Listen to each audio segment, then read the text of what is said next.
The first Navy SEALs got the training from German Marines.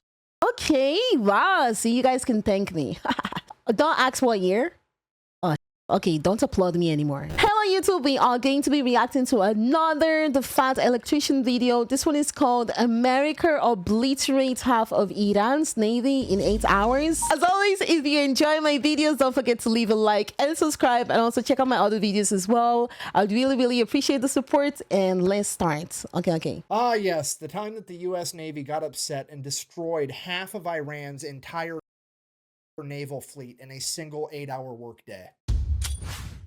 Today we're talking about Operation Praying Mantis. But real quick, this video is sponsored by Zydax Custom Gaming PCs. They are all built right here in America with American-based tech support and a lifetime warranty. It's the computer that I use and the one that I would recommend. I'll have them linked down below if you want to check them out. Let's get to this video. All right, important background info. 1980, Iraq decided to invade Iran. Why? Don't really care. Not pertinent to the story. However, at the... But I want to know! I don't know why. I'm German. Why did they go there? Maybe like, wait, let me think. Why would Americans want to invade? Oil. Oil. It's always oil. Or maybe like some material. Oil. At the end of that war, Iran decides, hey, we're going to pull a page out of the old Art of War by Sun Tzu. We're going to cut off the enemy supply lines, deprive the enemy of nice things. It's going to work out great. Iraq's got a weak navy. We're going to wipe out their navy. And then every time they send out an oil tanker through the Persian Gulf, we're going to blow that up. So they can't sell any liquid dinosaur. They can't make any money. They go broke. We win the war. Hooray. Oh, you guys didn't invade this time? Oh, damn. Okay. Okay. Hey, it's a solid plan. So they do exactly that. Then Kuwait comes out of left field and they're like, hey, we've been financially backing Iraq through this entire war for the past 7 years. We need to make sure they win so we can get our money back. So we're going to go ahead and let Iraq use our oil tankers to export oil. So Iran is like, well, that's an easy problem to solve. I'll just blow up all the Kuwaiti oil tankers as well, which is exactly what they do. But here's the catch. Kuwait at this point in time is like the one major exporter of oil that wasn't really part of OPEC, meaning that they were selling OPEC? Oil Presidential Economical Community. Yes. Wait, what does what does OPEC mean? What does OPEC mean? I know it has something to do with oil. Close. Oh, I was close. It has something to do with oil.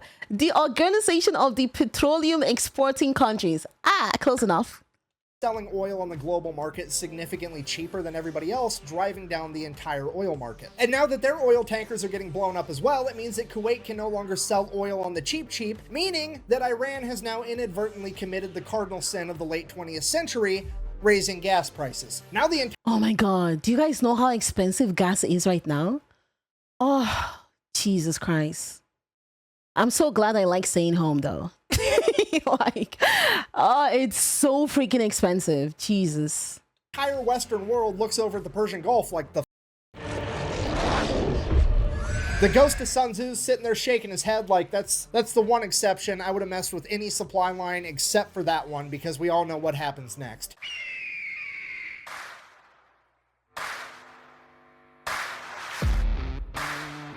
Yeah, America then proceeds to assemble the largest naval convoy operation since World War II, send them into the Persian Gulf to protect Kuwaiti oil tankers. It is at this moment that Iran should have been like, well, that's unfortunate, time to figure out plan B because this obviously is not going to work out. However, they decide that they're going to double down. What they're going to do is they're going to take a bunch of magnetic underwater mines and they're just going to spread them out all over the Persian Gulf in international waters, and that's not going to have any consequences. Why would they do that? Why the hell did they think that was a good idea? Even I wouldn't come up with that idea. I would have come up with like a worse one. At all. So fast forward, April 14th, 1988, the USS Samuel B. Roberts, a guided missile frigate, which is basically brand new at this point. This is like its first big operation, is out there escorting a Kuwaiti oil tanker, and it runs into a minefield, hits a mine, blows up the keel of the ship. The keel is this bottom part. The keel. Is it like this thingy here? He said it's like the bottom part of the boat. So I'm guessing it's like the blue parts? Is that what you guys call the keel? I think that isn't that where like the fan at the end is at though? You know, because I've seen it in movies where like the fan is like blowing and stuff. Like it's what's pushing the boat forward, no? The thin parts, the fan. I mean, isn't it a fan? like, like stop laughing! Stop laughing! Oh my god, whatever. Yeah, the propellers are parts of the keel. Okay, I was close. Yeah, it's like the spine of the hull. Okay. Part right here, it like supports and stabilizes the structure of the entire ship, and it gets blown completely in half. At this point, the only thing holding this boat together is the actual deck. 1 second, everything's fine. The next second, there's a 15-foot wide hole in the bottom of your ship. Everything's on fire and water is rushing in. The USS Samuel B. Roberts took on half of its weight in water in the first minute. This is a catastrophic amount of damage that would sink 99% of ships, but as fate would have it, the crew of the USS Samuel B. Roberts had already been winning competitions for having the best damage control crew in the Navy. So they had the best Formula One pit stop crew. That's the only reason. That's actually the only reason. Yeah. Entire crew gets to work. They're putting out fires. They're plugging holes. They're literally cinching the hull together with steel cables, trying to stabilize it because the only thing holding it together is a deck at this point. Over the course of the next 5 hours, the entire crew fights their ass off and somehow manages to get the situation under control and limp the ship all the way back to Dubai where they can get it to a port. And the most incredible part of all of it, not a single American was killed. Only 10 men were injured during the fire and the initial explosion. So the crew survived. The boat's basically completely destroyed. Then America sends in an underwater crew, figure out what happened. They find the remnants of the mine. They check out the other mines. Yep. Oh, so after seeing the mines, this is what pushed America to like go attack Iran then? Damn. They're Iranian. At this point, now somebody has to inform the president because this is a big deal. And the president at this point in time is, let me check my notes, Ronald Reagan. I'm from the government and I'm here to help. Was Ronald Reagan not a good president? I don't really know what he did, to be honest. I only know him from American Dad. Okay, that sounds really, really wrong, but I only know of him because I saw him in an American Dad episode, okay? Quite possibly the worst. Oh my god, really? Wasn't he the one that was trying to like fight against the whole... Oh wait, I have heard of him. Narcos. He was in the Narcos series on Netflix as well. Like the guy trying to like fight against drugs and stuff like that. Was it him or was it like another president? I'm not sure. I feel like I'm confusing him. Yeah, war on drugs, right? It was him. Let's say a lot of our current problems started with him. Oh, it's really? Oh, okay. I had no idea. Help. So they go ahead and they brief Ronald Reagan on everything that happened. He's super happy that everybody survived. And he's like, okay, well, here's what we're going to do. We're going to issue a proportional response. And what the US Navy heard was awesome. All right, so here's the plan. Iran currently has 3 oil rigs in the Persian Gulf that are not being used for drilling oil, but as military bases for their naval operations. So the US Navy is going to go ahead and take out all 3 of those. Now, I don't really know what the guided missile frigate to oil rig exchange ratio is, but we're going to go ahead and err on the side of caution and say that it's not quite proportional enough yet. Proportional.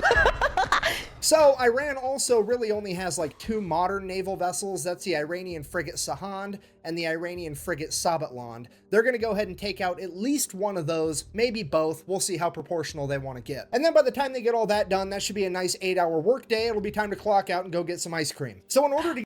Ice cream. Yes. My brain only clocked the word ice cream in whatever he's saying. Get all this done by quitting time, they're going to go ahead and establish 3 different surface attack groups. Each group is going to have 2 destroyers and 1 bonus ship. Okay, my brain clocked 2 destroyers. That sounded really cool. That bonus ship is either going to be an amphibious landing ship or a frigate. Either way, they're all going to be identified as Bravo, Charlie, and Delta. Bravo group is tasked with taking out 2 oil rigs. Charlie group is tasked with taking out the 1 remaining oil rig. Okay. And Delta's mission is to go hunt down those 2 frigates and take them out. And then, just for insurance purposes, we're also going to have... Frigates? Oh my god, what is a frigate though? Is it like the boat pictures that he showed earlier? Frigates? Well, what is a frigate? I don't know. Sometimes I tend to like miss whatever Nick is saying because like he talks really, really fast.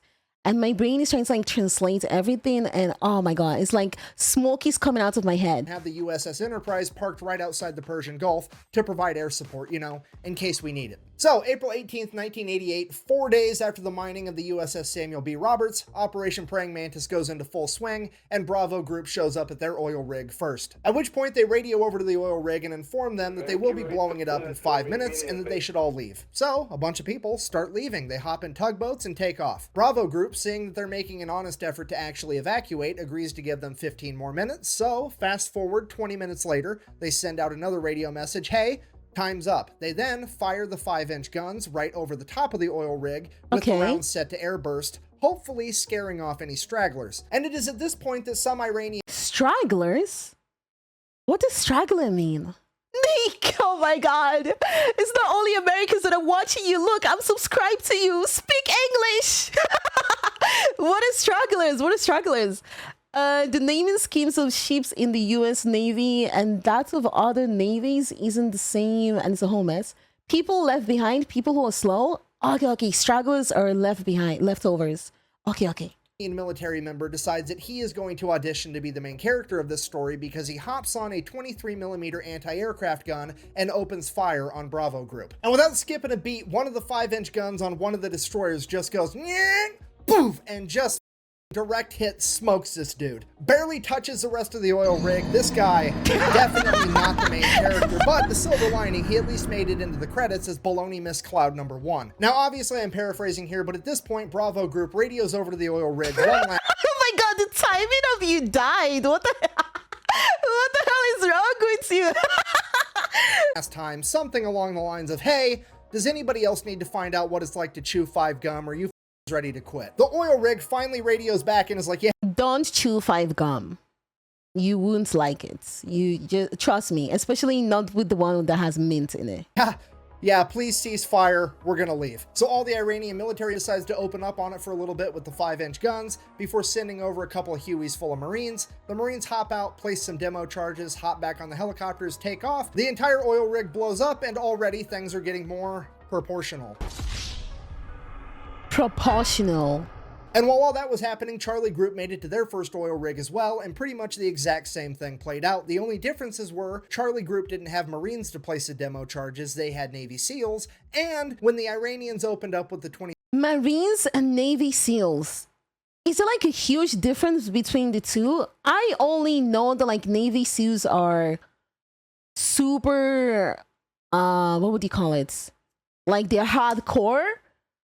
But it's like Navy SEALs on top of Marines, or are Marines better than Navy SEALs? Which one is like better? Navy SEALs are like the best Marines? So they're not a different group? Oh, wait. Okay. So the Navy SEALs are the best out of the Marine group. Did I understand that correctly? Is that what you meant? Yeah? Okay. 23mm anti-aircraft guns, they just decided to keep firing 5-inch shells at the oil platform until it burst into flames and burnt the entire thing to the ground. At which point, the commander of the destroyer kind of looks over at the Navy... The first Navy SEALs got the training from German Marines. Oh, is that true?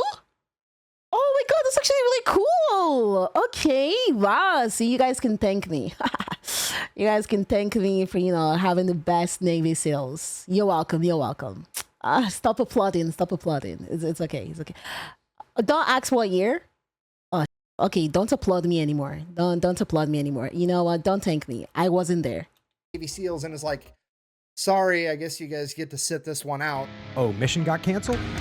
Good. And while all that's going down, Bravo Group's already making their way over to the third oil rig, at which point they pick up something on radar, and it's definitely another enemy ship headed right towards them. And at this point, you have to remember, this is the late 1980s. None of the American sailors have seen naval warfare on this scale. The pucker factor is on. They are getting harpoon missiles ready, and they are about to get in like one of the biggest naval fights since World War II. At which point, whoever's in charge of Bravo Group decides to take a deep breath, and they're like, "Okay, let's send up a helicopter real quick just to verify that it's actually an enemy ship." So the helicopter goes up. Imagine it actually wasn't an enemy ship, though.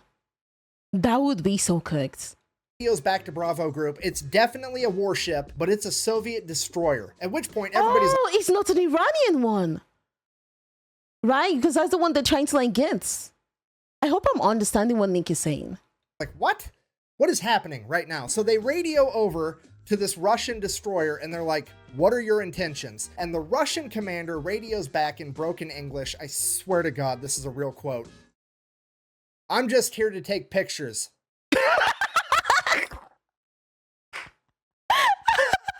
Oh my God, what the?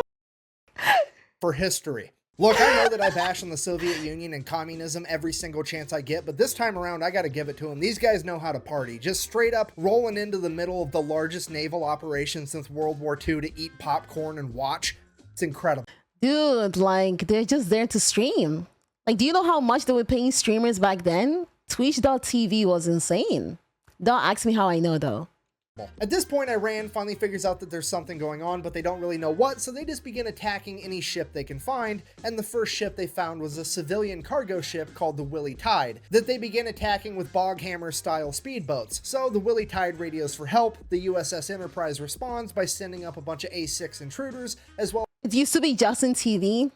You guys don't know. I used to be alive back in 19... Oh my God, I almost said 4. Close. Oh my God, my brain almost made me say 4 outside. Okay, you know what? I'm not even going to make the joke. As F-14 Tomcats. The A6 intruders show up, start dropping cluster bombs. They end up hitting one of the speedboats and scattering the rest. The civilian cargo ship is saved, hooray. Cutting back to Charlie Group, now there's an Iranian fast attack ship coming right at them. So they radio over like, hey, yeah, we're kind of going around blowing up all your stuff, but also we've got a very specific list. You're not on it, so how about you just go away and we'll forget we saw you. The Iranian fast attack ship messages back, sounds good, we'll do that. And then they just keep driving right towards them. And then this Iranian fast attack ship gets within like 50... Are we sure they understood the English though? Because if they just kept on driving to... Are we sure they actually understood? 15 miles of Charlie Group, which is like point blank range for a naval battle. Charlie Group radios again, dude, what are you doing? To which they respond, I'm following orders. And then they proceeded to lock their radar on Charlie Group, which Charlie Group can see. At which point Charlie Group immediately launches 5 missiles directly at the Iranian vessel. The Iranian vessel fires a harpoon missile back at Charlie Group. Both groups now have missiles in the air screaming towards one another. The Americans launch countermeasures, shooting up chaff rockets that end up catching the harpoon. Oh, is it possible to like do the thing you see in movies where you send like a missile, then the other one sends like a missile and the 2 missiles come in contacts and they just go boom? Does that actually happen in real life?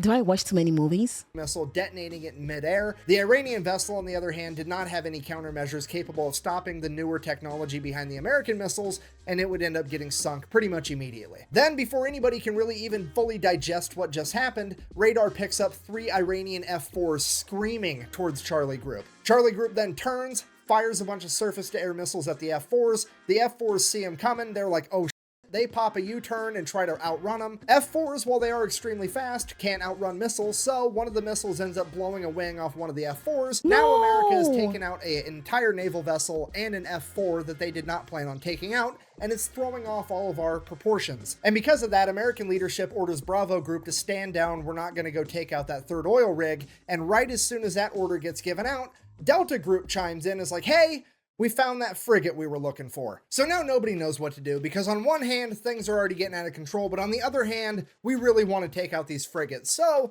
American leadership decides, well, we might not even have to make a hard decision. Maybe that's not even the frigate and the radar's wrong. Why don't you go ahead and send a couple A6 intruders over, do a flyby. They can verify that it's actually this new modern frigate. And if it is, well, but how are they going to do a flyby when both countries are like sending missiles in the air? Like, isn't that what's going on at the moment? How are they? There's like a lot going on right now, though. Make a decision from there. Or so they thought, because the A6 pilots are about to decide that they are, in fact, the main characters of this story. You see, the USS Enterprise and its aircraft aren't really supposed to be doing a whole it's a whole different area. Okay.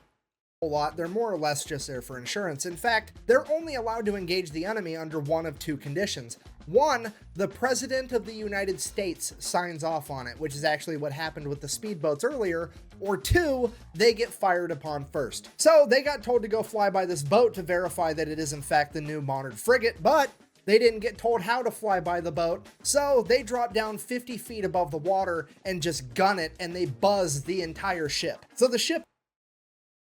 Wait. did I understand this well?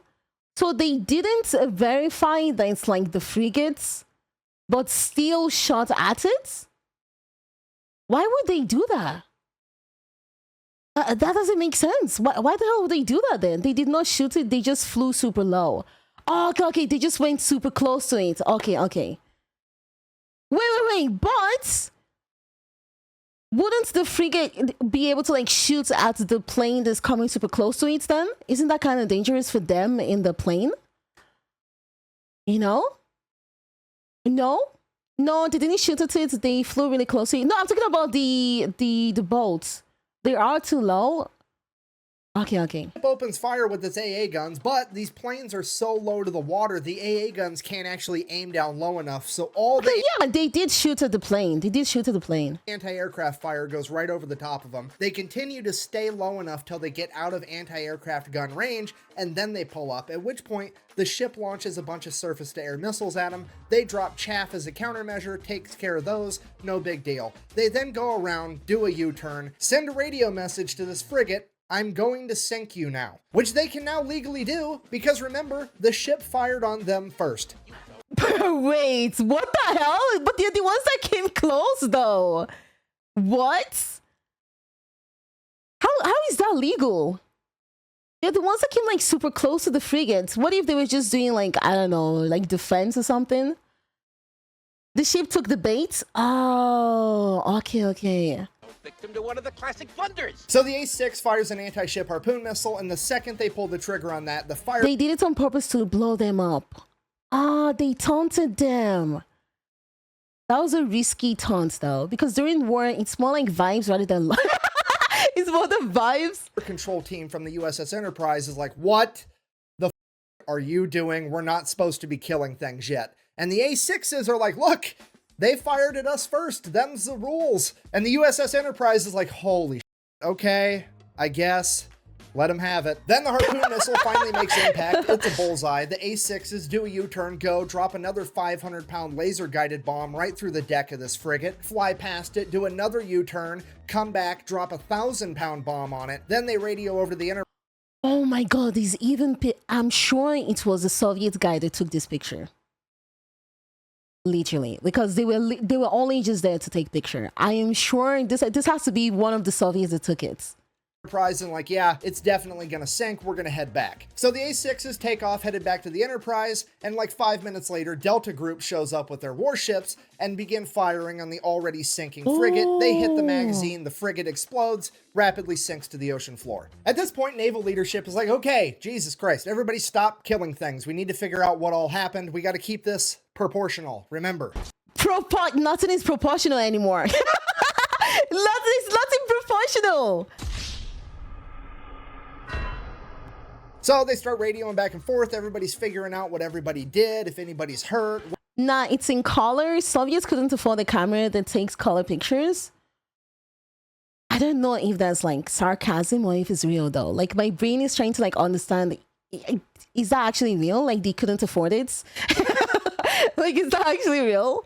What's going on? The whole story. And then as the A6s are making their way back to the USS Enterprise, guess what they happen to fly past? What? The other modern frigate. So now the entire US Navy... Okay, how lucky can they be catching all the frigates though? Are the people in the frigates they don't know how to like hide themselves? What is going on? Navy's looking at this last frigate like SpongeBob looking at a jug of water. I don't need it. Need it! But also, like realistically speaking, the A6s are pretty much out of ammunition. The only thing they have left are 2,000-pound bombs, and those just aren't going to be enough. The only thing they had was 2,000-pound bombs. Like, that's not a lot. I mean, to me, 2,000-pound bombs is like, what the hell? Wait, it's not? It's not a lot? How big are like the bullets in the, not bullet though, it's missiles. How big are the missiles though? Like how heavy are the missiles? 2 times 1,000 bomb? Oh, okay. But still, it's still really heavy. It's still really heavy. That's barely one chick, bro. Not for a military ship. Ah, okay.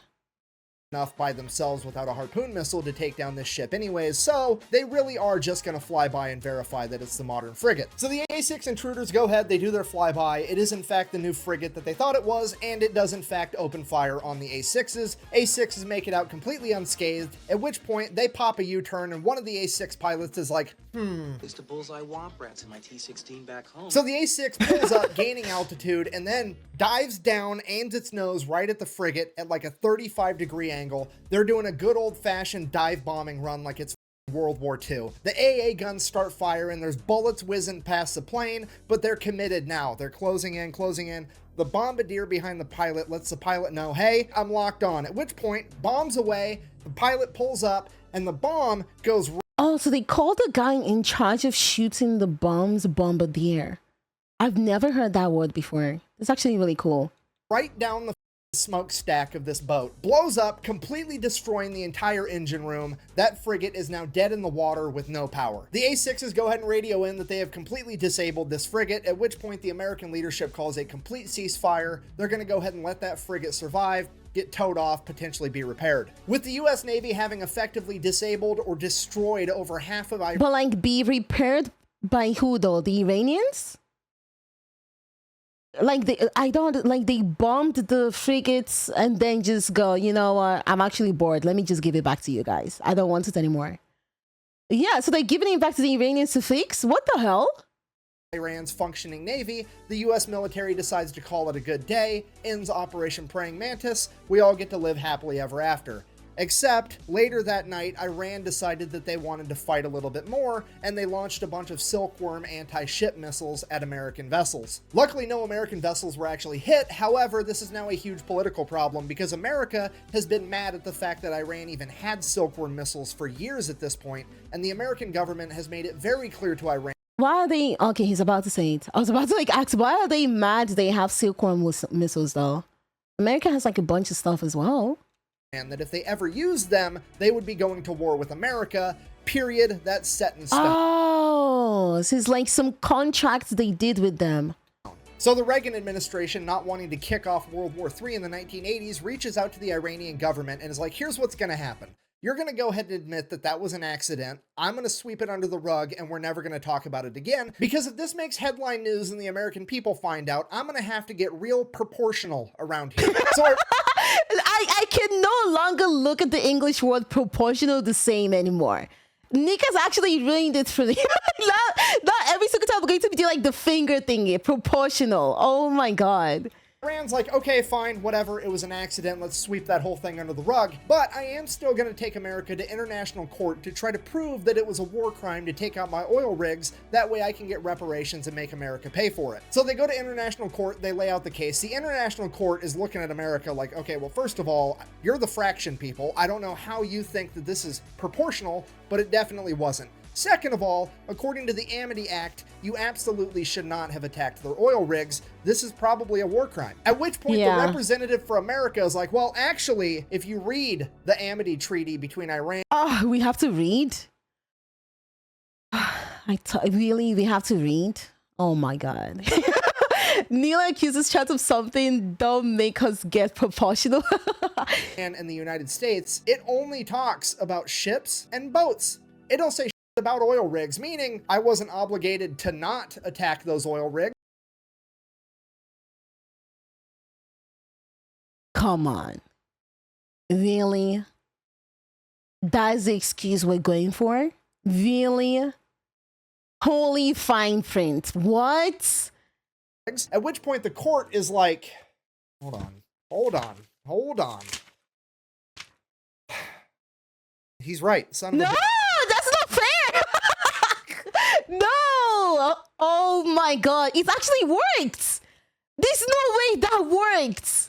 Okay, well, I guess America's innocent because I've said it once and I'll say it again. It's never a war crime the first time. And now for the best part of the entire story. America now proceeds to go over to Dubai, pick up what's left of the USS Samuel B. Roberts, tow it all the way back to Maine, then take the ship out of the water, get it in dry dock, cut out the entire damaged section of the ship, including the engine compartment, build another module to fit in its place. This thing weighs like 300 tons. They jack it up, weld it right where it's at, get everything rehooked up, reconnected. And this boat is back out on the ocean 1 year later on April 1st, 1989. April 1st? April Fool's Day, really? It then goes on to get recommissioned and serves in the Navy until 2015. I mean, playing... You don't play fair in war, you pay to win. Loopholes work when people think what you did was cool. You know what? America. Battleship against America's gotta suck, right? Like, haha, I've sunk your frigate. And America's like, first of all, no, you didn't. Second of all, your entire Navy as it picks up your board and just throws it at the wall. So in conclusion, if you do ever find yourself being the leader of a foreign nation one day, the best advice that I can possibly give you is A, do whatever you can to not raise gas prices, and B, be friendly with America. Literally, that's like the only advice you need. Yeah, be like a bootlicker to America and call it a day. Whatever you do not with America's boats. We do not like that. Thank you for watching. Best way to support the channel is like, comment, subscribe, maybe go buy some merch at thefatelectrician.com. Quack bang, out. Thank you, Nick. Thank you. This was actually really, really educational as always. Yeah, this was actually really nice though. I got to like learn something.